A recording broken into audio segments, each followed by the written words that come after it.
nuk e dia dëgjohet, po duhet dëgjohet me siguri. I shoqëroj dhe karakteristike e këtij vendi është që kur ka mosmarrveshje midis dy personave apo mosmarrveshje pa kënaqësi me shërbimet publike tjera, nuk ka durim as pak për të diskutuar. Asnjëherë ajo pjesë që ka një farfaj nuk pranon që të thotë që këtu faji ishte imi dhe të mbyllet shpejt një mosmarrveshje. Por shpërthen agresiviteti dhe në fund fare ai që e ngre zërin më shumë, ai që është më agresiv, merr vullën e pafejësisë. Unë doja të bëj video për sa i përket në qershor 1999, ajo histeria e njerëzve që të takojnë ushtarët që hynë, ku kujtojmë që ushtarët e parë që hynë në Prishtinë ishin norvegjezët, dhe jo rastësisht Kurti ka gruan norvegjeze. Pra këta gjithmonë janë ushtarë të huaj që hynë në territorin e Kosovës, në momentin kur ushtria e ligjshme u detyrua që të largohet, që ushtria e ligjshme e vetme ushtria e ligjshme ka qenë ushtria e Republikës Socialiste Federative të Jugosllavisë, pra ka qenë Jugosllavia akoma. Kjo për fat keq shpreh atë këmbëlqirjen tonë ndaj të fortit, dhe kjo na krijon edhe probleme, shumë probleme të brendshme, kur ne vrapojmë gjithmonë mbas të fortit, mbas fituesit, por në momentin që ai fiton, momentin që shohim që forca e tij ka vendosur, jo përpara. Nuk i bëjmë zakonisht të bastet në përpara, por në momentin që shohim, shpërthejmë aty dhe themi që luftova dhe unë, isha dhe unë, dhe jo rastësisht numri i veteranëve të UÇK-s, sipas dhënave që japin vetë zyrtare Kosova, është shtuar artificialisht në 17 herë. Pra njerëz që jo vetëm që s'kan marrë pjesë fare në luftë, por kanë qenë në për kabaret e Prishtinës, në për diskotekat e Prishtinës, ata dalin rrahin gjoksin tani që kanë shliruar Kosovën, natyrisht për të marrë dominimin politik, ekonomik, financiar mbi njerëzit, pra kjo mafje e cila krijon pasaj gjithë këto probleme në qeverisjen e brendshme. Tani, data e 12 qershorit e dishme është e lidhur pa diskutim me historinë e Adem Jasharit, ose të Jasharëve. Mos e kufizojmë vetëm te Adem Jashari, sepse aty mua s'do më pëlqente që dilte emri Adem Jasharit si kryesori në ngjarjen e Prekazit. Për mua kryesorët do të ishin fëmijët e vegjël që ishin shumë të vegjël, që s'dinin çfarë ndodhte, pa aty ka patur fëmijë që 2 vjeçë, 3 vjeçë, kujtun mosha shumë vogla, të cilat u vranë. Pra do ishte më mirë që ajo të quhej një masakër ndaj të fëmijëve, se sa një legjendë e sajuar e një lloj rezistence të Adem Jasharit. Ky është gabimi më i madh, ose më mirë mashtrimi më i madh që na bëhet. Pra, nga mbulohet e vërteta, asaj që ndodhi në Prekaz në 1998, masën e 1998-s, nga mbulohet me legjenda. Ndërtohet një legjend për të fshehur të vërtetën. Pra, në Tiranë ekziston busti i Adem Jasharit, tek Zogujzi, të cilin unë kam propozuar, do bëj dhe i propozim me shkrimtja unisë qeverisë, që ai duhet të hiqet. Në Kosovë nuk e kanë vendosur një bust të Adem Jasharit, duhet hiqet sepse deformon ngjarjet e asaj kohe. Dhe fakti është që Shqipëria nëpërmjet policisë shqiptare po vepron drejt tani duke mos lejuar ato leckat që i quajnë flamujka të UÇK-s apo të Adem Jasharit, që i duan t'i vënë ku të duan këta, pa respektuar vullnetin e gjithë njerëzve. Unë nuk e dua një lec të UÇK-s nëpër stadiume apo nëpër ambientet publike të Shqipërisë, kështu që kemi drejt pyetemi të gjithë, jemi dakord apo s'jemi dakord për këtë që bëjnë me dhunë që vendosin të simbole, që i quajnë simbole, që nuk janë simbole në vërtet.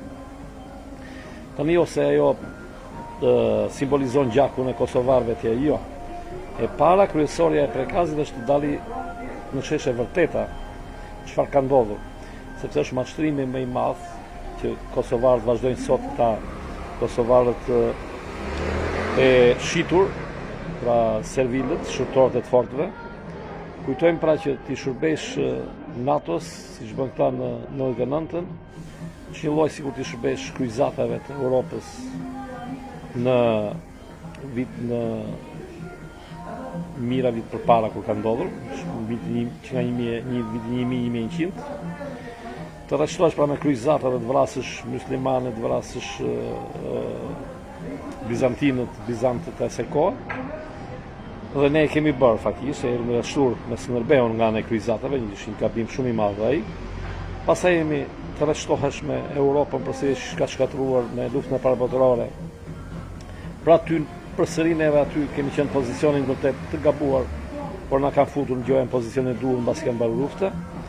E njëjta gjë edhe në luftën e dytë botërore, ne qenë kontingjenti i fashizmit apo i nazizmit, qoftë në Shqipëri, qoftë në Kosovë, dhe pasaj për arsye gjë strategjike në marrëveshjen e Maltës në arrestuam tek rezistenca. Por domethënë e vërteta jonë është shumë e çaluar.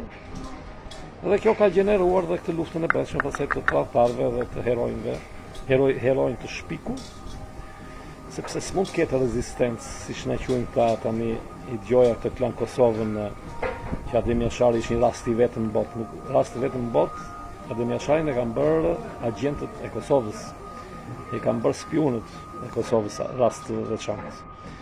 Sepse nuk mundet që si ne shesim neve, është rasti veçantë sepse pranuan, nuk pranuan që të mos dorëzohen dhe të vdesin aty të gjithë. Kjo është mashtrim.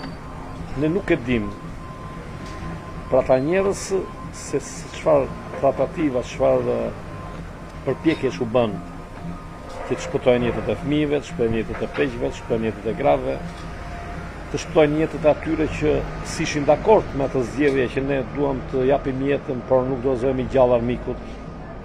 Domethënë është pikërisht kjo që mbahet fshehur dhe ngrihet në nivelin e legjendës që është një turp i madh e gjithë shqiptarët kjo.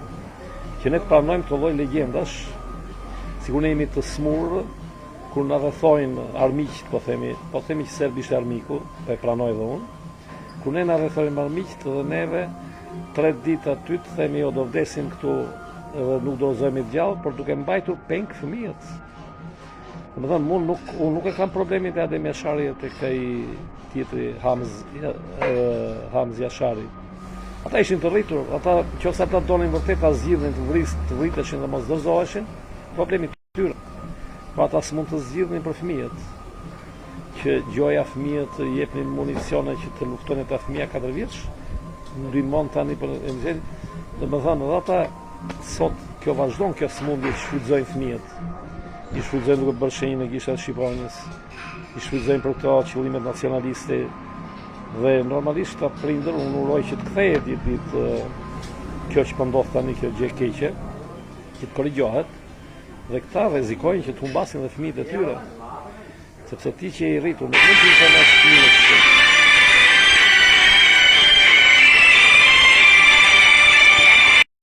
Edhe pra do ta marr përsëri videon në darkë pra të diskutojmë për këtë, që se si me një fjalë duhet çlirohemi nga këto falsifikimet nëpërmjet legjendave, që të shkojmë tek një lloj e vërtetë. Sepse të shkosh tek e vërteta është shumë e rëndësishme. Është shumë e rëndësishme për të kuptuar se çfarë duhet bëjmë sot.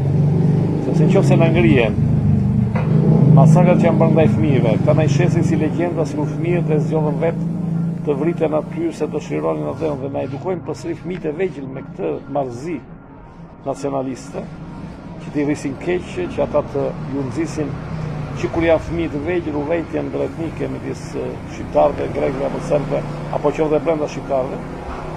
Kjo është një problem shumë i madh. Unë do ta marr përsëri këtë video në darkë pra, është gjëja më e rëndësishme që ne kemi. Duhet këtyre falsitetet të kundërvihemi.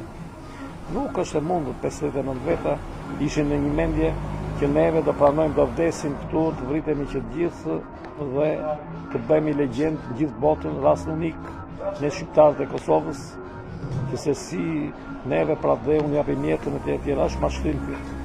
Është mashtrim dhe nga ky mashtrim duhet fillojnë korrigjimet e gabimeve shumë të mëdha që janë bërë që Kosova veçanërisht, por dhe Shqipëria rreshtohen nga ana e atyre që janë të papërgjegjshëm për jetën e njerëzve, që papërgjegjësia sot s'po përdor fjalën agresor dhe i agreduar, por papërgjegjshmëria është me ata që kërkojnë fjalë që të çojnë vendin, të çojnë botën në një luftë të tretë botërore, në një luftë bërthamore, pra që është kuptohet qartë sot janë vendet e NATO-s, pra janë këto forcat regresive që i quajnë vetëm progresive, por që po duan që të shkatërrojnë. Ju uroj kaloshimi, do flasim sot në darkë, do vazhdoj videon në darkë për këtë temë, sepse është e konsideroj temën më të rëndësishme për të biseduar bashkë, për diskutuar. Ju uroj një ditë të mbarë, kaloshimi, mirupafshim.